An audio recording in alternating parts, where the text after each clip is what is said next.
Hello everybody and welcome. Today I've got the last piece of my documentation in the late PowerPC era, and that is the first generation Mac Pro. I honestly don't have much time today, so I'm just gonna unbox it and do a first boot to see if it's working fine and leave it running a memory test, and I'm gonna finish documenting it throughout the following days or couple of weeks. It seems to be bizarrely boxed. I know this Mac Pro is not in a very good shape. The seller mentions that the case has scratches, but the machine boots. And it should also be missing the fourth hard drive sledge. But this is going to be a music editing workstation that's going to be hidden behind the desk. So I don't care if it looks pretty or not. It is going to fulfill the task that I originally hoped the Dual 8674 would do, but it's not really handling Logic 9 as well as the G5. I thought of getting a G5 for my friend, but they are too expensive. That's the worst piece of packaging I've seen in a long time. I hope the computer is intact.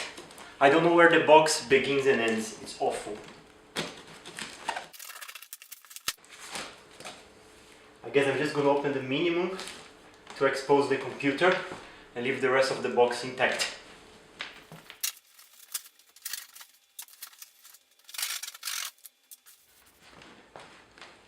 And here it is. Not really far from the box, but it is a first generation Mac Pro. Here you can see very characteristic of this first generation. You have a FireWire 400 and a FireWire 800 port in front. I would rather have Apple having at least one FireWire 400 port in the late models, but well, that will do. If I ever get an Intel Mac Pro, not in the near future, I'm gonna probably go for the latest I can before the trash can. Let's pull it out.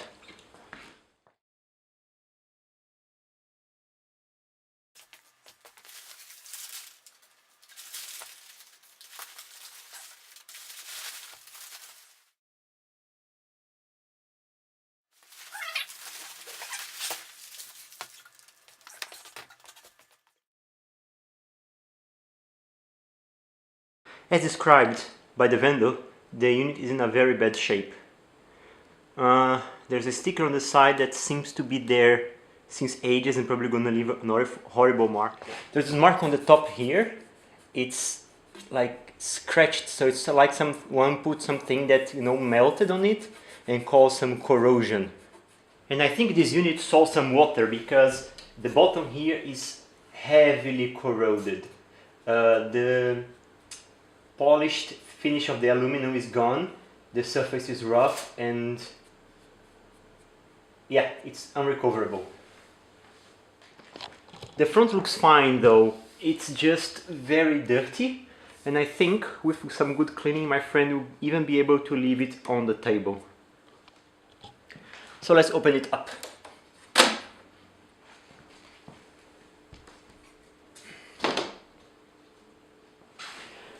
I'm sorry it's too dark, but so you see here, I think these are this is the RAM tray. It's populated with 2 DIMMs on the top and 2 DIMMs on the bottom.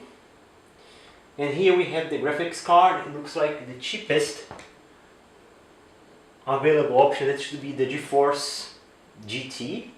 It is a GeForce 7300 GT. It's passively cooled, and I think it's the lowest tier offered by Apple during this time. Also, as described by the vendor, it is missing one of the drive sledges. I may get it on eBay or not, but I'm not sure my friend will ever need it. And besides, well, it's very dirty, but if it works, we are happy.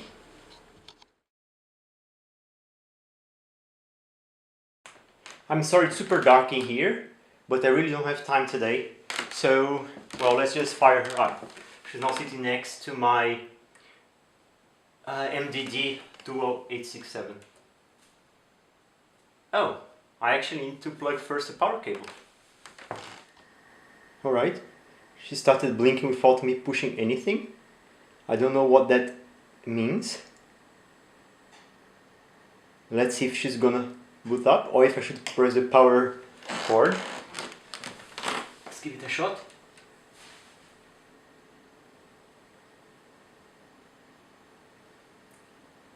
The fans are rolling.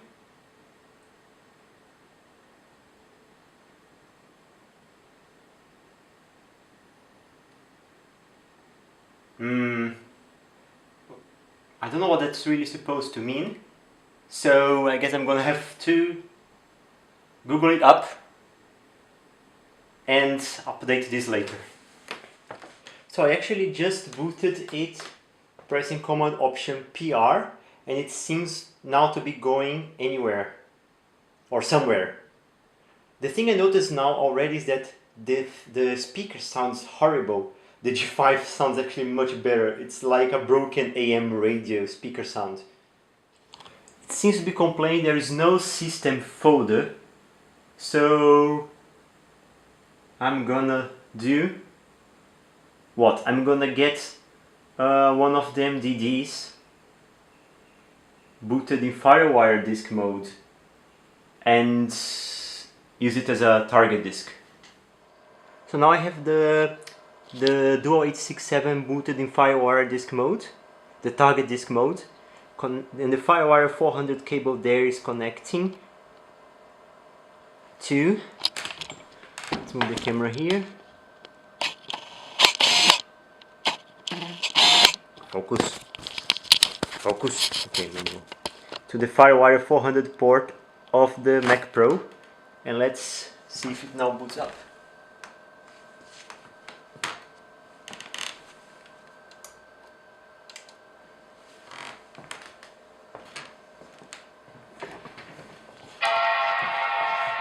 See how horrible it sounds. Let's see the display. This Mac Pro should run OS 10.5 fine, so I'm hoping it will just start up. I can hear the MDD hard drive clicking, so it should be booting. Okay, so now I connected it to the G5 and I booted the G5 instead in the FireWire disk mode. What I think the problem was is I was booting OS 9 on the MDD, so probably well, the EFI of the Mac Pro cannot really select, maybe cannot select the partitions, so it was probably trying to boot from OS 9. And as soon as I connected the Mac Pro here, sorry for the darkness, to the G5 only has OS 10.5, so it will eventually find the disk. I think if I would take the MDD, put it to macOS 10 and then restart it into the target mode, or on the target mode, it would work out well. So now the Mac Pro is coming up, booting from the G5 hard drive, and everything seems to be good. Well, let me just get some. Okay, let's just get some keyboard there. I don't want connections now. I can go to about this Mac. Yeah, I have here. Let me focus this for you and reduce the ISO a bit. So we have a two dual-core Xeons with 2 GB of memory. The vendor promised 4. This is not good, but should be enough for the use. And if you go to more info, a Mac Pro 1.1 dual-core Xeon, 4 megs of cache. Let's see storage. I'm curious about that. So serial ATA. It doesn't seem to have any hard drive installed. ATA DVD drive. FireWire, I have the target disk mode, and in graphics I have the GeForce 7300 with 256 meg, so the Quadro on the G5 should still be faster. I will let it running a few benches, just as, you know, way to guarantee the machine is fine. So I'm gonna begin with the fast one, and that is X bench.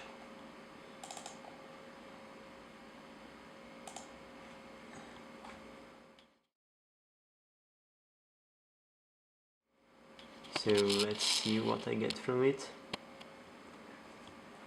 So I don't have any other volume. Oh, there's on the firewire disconnected to it. So CPU thread, I've skipped this test. Let's see how it goes. I don't really think it's much faster than the G5 in terms of memory speed. Actually, the memory could even be slower. I'm gonna have to compare the numbers later on. Interesting. Well, let's see. Don't save. Let's go to quit this. Let's go to Geekbench. Before I go there, let's see the memory sticks. So if I go here to memory, yeah, it is not detecting the memory in one of the cards. Oh well, I think I can live with that.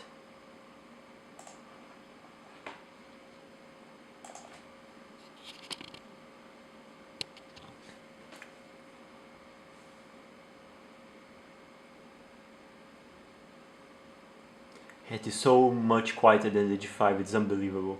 I'm really impressed. I now have my pride.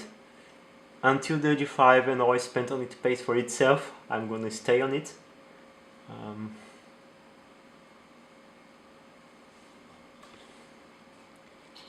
Yeah, it is significantly faster than the G5, at least according to the benchmarks.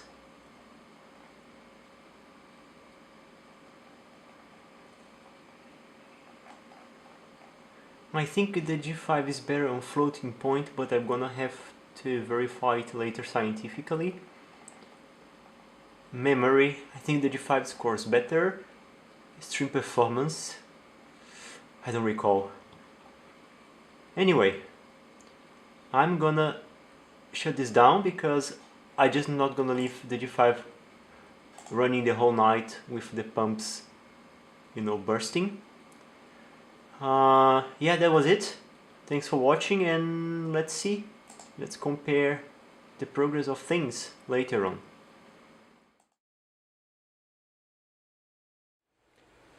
Yesterday I wrote to the seller complaining about the memory, and naturally he told me to reseat the RAM sticks, so let's get to it.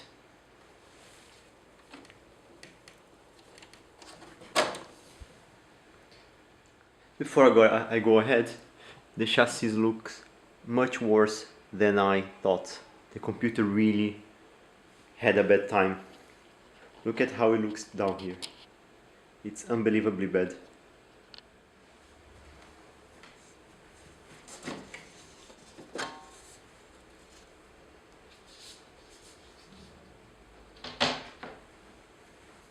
Now you can see how bad the computer looks like. The dust is thick, like it was stored in a very wet place. Look at here. Look at this. It's not even powdery anymore. It's sticky. And even the hard drive bays are super dirty, like someone with really disgustingly filthy hands used it. It's impressive though how smaller than the G5 the motherboard is. And the fans seem to be a bit larger. I'm not sure if that's a RAM enclosure or fan enclosure or a cover for something else. I'm not familiar with this computer, so let's see. According to the drawings printed on the chassis, on the cover, it is just a toolless process to install more memory. So you just have to pull the trays up, probably your fingers go in these holes, and then yeah, you reseat the RAM and push the tray in. So let's try.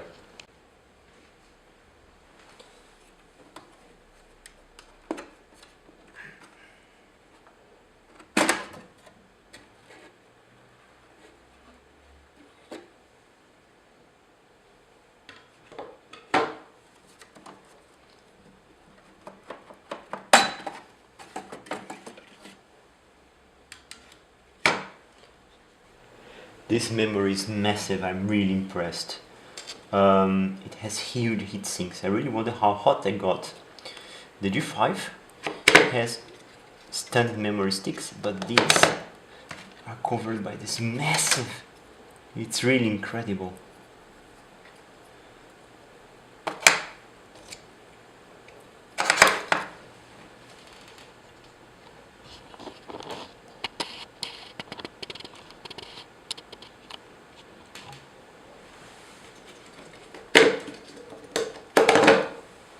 I found out that some contacts are covered by dust, so I'm just gonna now maybe swap slots and see if that helps.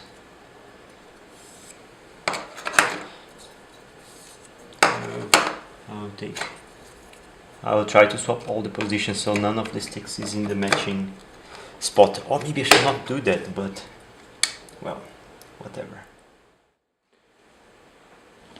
So after changing the position of all sticks, I'm going to reinsert the riser card into its place. Man, this is really scary. It doesn't go in smoothly. Alright, one is in.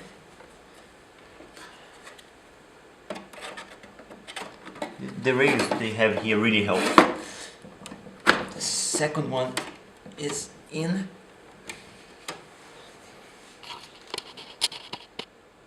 There are these dots here that help you know if you've pushed the tray in enough. So it should be fine now. Let's hope it works.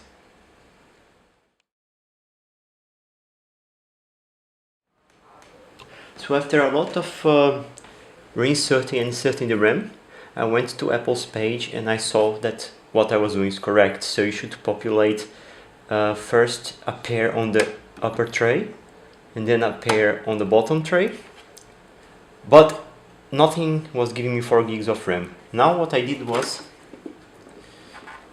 I decided to try the unoptimal setup and put all the RAM on the upper tray, and that gave me 4 gigs of RAM. I'm gonna keep the machine because I don't plan to expand it any further beyond, installing a hard drive. So should be fine. The documentation says that the performance is not so optimal, but again, I'm gonna be doing audio and that should not be a big deal. So we will resume working on this Mac Pro after I'm back from my weekend abroad. Thanks for watching and see you next time.